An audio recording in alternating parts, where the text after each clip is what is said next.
chuck, which is probably very similar. I mean, it's of decent quality, I think. I've not been, if I just turn the lathe on, I've not been 100% happy with the whilst here on the chuck and here and this thing on the back is all feel like absolutely perfectly in line machine. There's no variation, movement from the spindle there.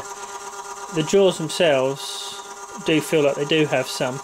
Now at the moment you can probably see my finger vibrating. If I turn the speed right down, I think that the vibration, the variation I can see is actually due to the fact that because I think my finger's moving 4 times a revolution. I think it's because with this clamped up like this, these are, in effect aren't round, because they'll only be round at one particular diameter. So I think there is a process where you bite them up, back them off a turn, make them all touch to make sure they get correct, perfect registration. But I'm yet to be convinced that's correct, but we will see in time. Anyway, probably the same as yours. Useful to lock the spindle there to do that. Literally just clockwise to open, and so on.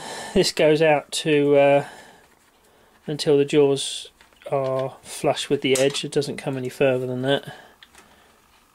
Sort of getting to the end of the throw there. That is the end. So compared to my old chuck, that's a load of variation.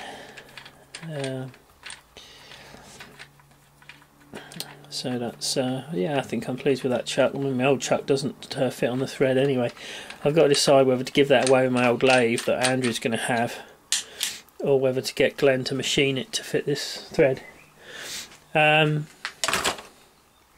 Got a faceplate ring here, which is on the back of there, and will then sit on there and expand the chuck jaws into the dovetail of it. That seems to work okay. I've got a larger faceplate ring here, but I'm not yet sure I've got the jaws of the right diameter. I've got some other jaws. I've got these deep grip jaws, which are larger diameter. It's possible these ones might fit this. I don't know yet. I didn't order carefully enough. Anyway, these are deep grip jaws with the serrations in, and I think they'll do a good job. And I've also got some pin jaws, which will do smaller diameters.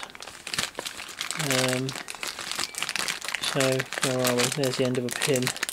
So they're going fairly far, so I'll be able to bore a hole and whack those in as pin jaws. I think that's all I got. There's a picture of the pin jaws there, and a picture of the big jaws there. Yeah, I think that's everything. So here's my latest plan for something to make. We shall see.